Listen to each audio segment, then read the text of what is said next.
Hi everyone, welcome to our family video. I'm Evelyn, and today we're going to talk about the importance of setting boundaries and saying no. Personally, I think it's crucial because it helps us maintain our mental health and personal space. What about you all? Mom, can you explain more about why setting boundaries is important?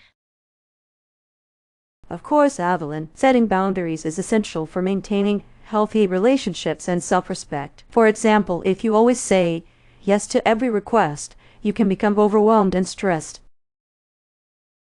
It's important to know your limits and communicate them clearly. When I was in college, I struggled with this and ended up overcommitting myself, which led to burnout. I think setting boundaries is vital for everyone, especially for people who tend to be people pleasers. It helps us protect our time and energy. What do you think, Mom? You're absolutely right, Evelyn. Setting boundaries is crucial for everyone, but especially for those who find it hard to say no. It allows us to prioritize our own needs and avoid feeling resentful. For instance, in my early career, I had a hard time declining additional tasks at work, which affected my work-life balance.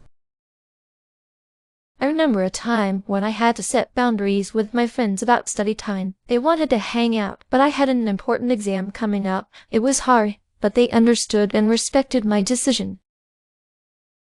What about you, Mom? Any personal experiences with setting boundaries? Yes, Evelyn. I once had a colleague who constantly asked for help with her projects, even when I was busy with my own work. It was difficult, but I had to learn to say no politely but firmly. It improved our professional relationship because she started respecting my time. I wonder how it was in the past. Mom, did you have similar experiences when you were younger? When I was younger, setting boundaries wasn't discussed as much as it is today. We were expected to be accommodating and helpful at all times. But I remember during the 1980s, as I balanced my career and family, I had to start setting boundaries to manage both effectively. It was tough but necessary. That's true, Sarah. In my time, during the 1950s and 60s, the expectation was even stronger for women to be always available for their families and communities. Saying no was often seen as rude or selfish.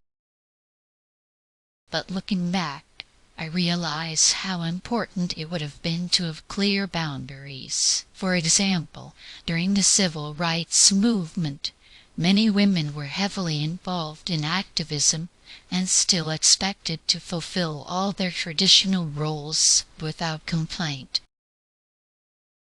If we had the tools and understanding of boundary setting back then, it could have made a significant difference. Imagine being able to prioritize self-care without feeling guilty.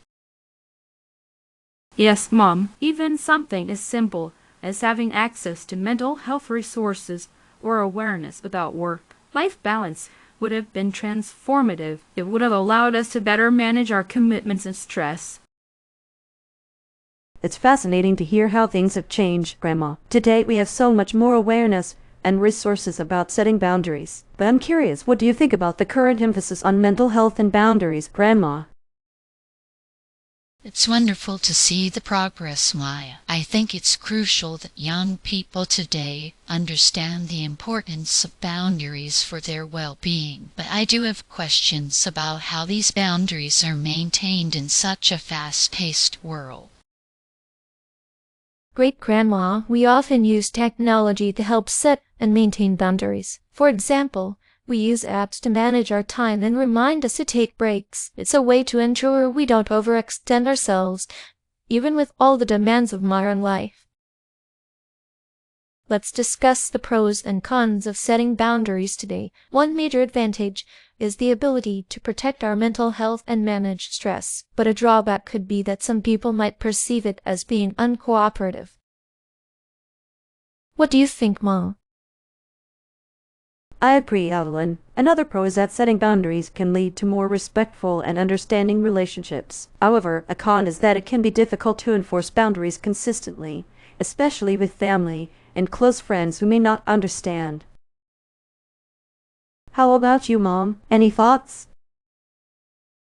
Setting boundaries has definitely become more accepted and valued, which is a huge positive, but I see a downside too. Sometimes people might use boundaries as an excuse to avoid responsibilities. The key is finding a balance. From my perspective, the biggest advantage is the growing recognition of the importance of self-care. But it's also important to remember that boundaries should not isolate us from others. They should help us build healthier connections.